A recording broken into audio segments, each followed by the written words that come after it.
Corpus Hermeticum 12 is called Uncommon Nous.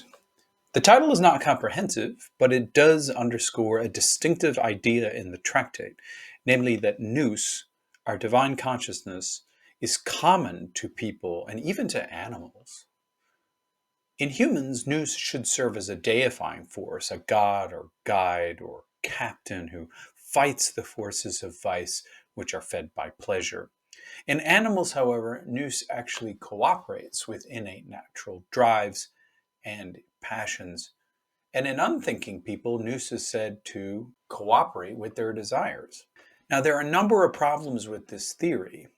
The idea that all people and even unreasoning animals have Nous fundamentally contradicts Hermetic teaching elsewhere, for instance, in Corpus Hermeticum 1 and 4, where all people do not have Nous, and therefore they must choose to be baptized into it. It's hard, moreover, to see how Nous can be in animals who do not even have reason or logos. But perhaps the end result of the teaching is not so different from other tractates, because Corpus Hermeticum 12 admits that not all people have Nous as their guide. Thus, although all people have it, not all follow it. Practically speaking, then, they act as those without Nous. But that's not exactly what the tractate says. In fact, it suggests that Nous can even cooperate and allow for base desires. This idea is foreign to both Hermetism elsewhere and to Platonism, where the Nous is a divine element undefiled by drives or desires. And certainly in this tractate, where Nous is effectively the essence of God, this is a hard teaching. And finally, the notion that bodiless entities like Nous are acted upon and affected by passion seems to misunderstand what we've learned about the powers of Nous elsewhere. God as Nous is an unmoved mover. If Nous were affected by passion, even in animals, then it can't serve as a divine element in humanity. Corpus Hermeticum 12 first identifies Nous as the essence or essentiality of God. And we know this from the Poimandres, where God is Nous, which is life and light. In humanity, Nous is a god. This is a saying attested in Euripides, among others. Nous is called God's image, as is the cosmos. Our Hermetist apparently saw no contradiction. God's image can be multiple things in the Hermetica. Corpus Hermeticum 12 introduces us to a character called Agathos Daimon, or the good spirit. He is here called the Protagonos Theos, or the firstborn God. This title has reminded people of Christ, who is called only born God in John 1:18, that's monogenes, and the firstborn of all creation, Prototokos, in Colossians 1:14. For the Hermetist, Agathos Daimon seems to be a noetic sage who died and was the first to be deified long ago. He is depicted as Hermes' teacher, and Hermes remembers the saying of Agathos Daimon, like some early Christians claim to recall the sayings of Jesus. Agathos Daimon means different things in different Hermetic tractates.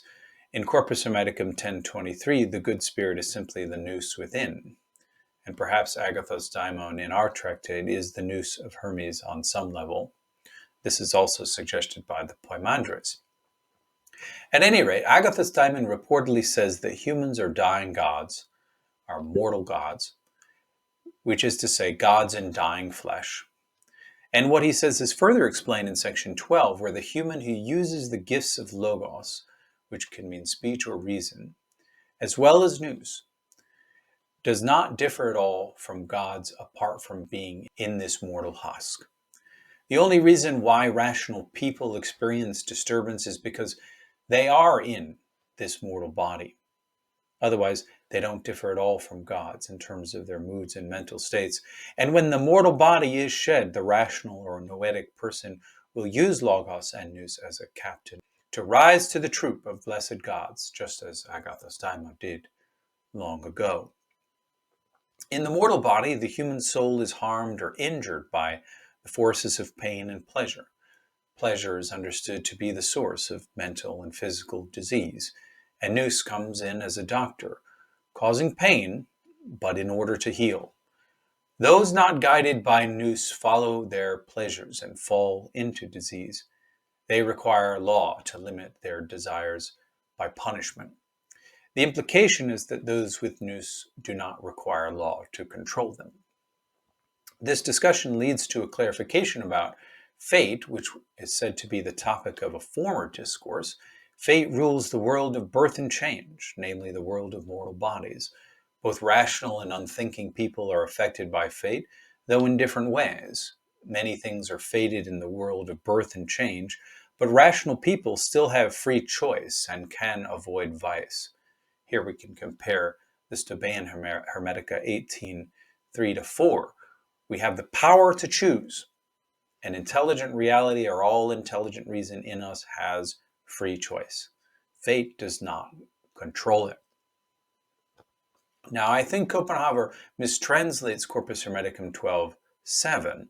Tot here asks whether the adulterer or murderer are evil, and Copenhaver translates Hermes' reply as, quote, the one with reason will not be affected because he has committed adultery, but as if he had done so, nor will he be affected because he has murdered, but as if he had murdered.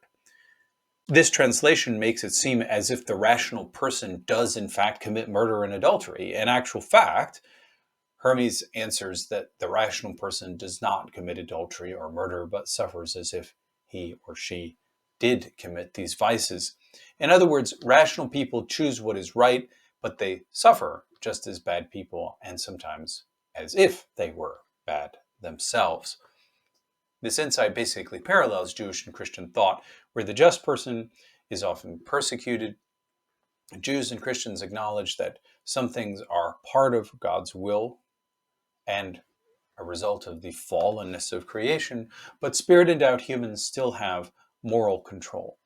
For the Hermetist, Nous prevails over all, and it is only among careless people that the soul is negatively affected by fated things. This teaching also accords with what we find in Zosimus on the letter Omega, chapter 5, where both Hermes and Zoroaster teach that philosophers as a class are above fate, for they prevail over material pleasures and are not distressed by physical pains. Corpus Hermeticum 12 mentions fate, necessity, and providence, but doesn't coordinate them in any specific way, as we see in the Stobaean Hermetica 12-14. In the Stobaean Hermetica, fate is governed by necessity and necessity by providence. All that we learn from Corpus Hermeticum 12 is that necessity in heaven and providence is a sign and symbol of God. They are not related in any clear way to fate, but they may, in fact, be synonyms.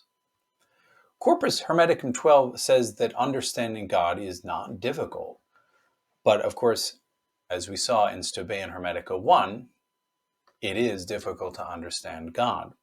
In this case, however, the contradiction may only be apparent because in the Stobaean Hermetica 1, the subject is God in God's self, whereas in Corpus Hermeticum 12, the reference is to God in nature, and seeing God in nature is basic Hermetic doctrine that we also see in the other cosmotheic treatises. In accordance with Corpus Hermeticum 11, God is considered to be an energy or power in and around all things, and here he's directly called the All, or the universe, Ta Pan. There is no sense that God or God's goodness is separate from the world, as we see in Corpus Hermeticum 6. Even matter is fully endowed with divine energies, and matter bursting with life is a sign and symbol of God. There is no death of the world or of things in the world. As we saw in Corpus Hermeticum 8, there is simply the resolution of creatures into their constituent elements, which are themselves deathless. These elements include matter, pneuma, soul, and nous. In some, Corpus Hermeticum 12 is a true hodgepodge, in some ways agreeing, in other ways disagreeing with other Hermetic tractates. We might entitle it On Common Nous, on Fate, on the Deathless Cosmos, and on God as the All. Even if some of the teachings in Corpus Hermeticum 12 contradict the other tractates, there's no doubt that its author was a Hermetist who skillfully adapted Hermetic themes such as cosmotheism, fate, and the divinity of humanity to create a detailed discourse focused mainly on Nous.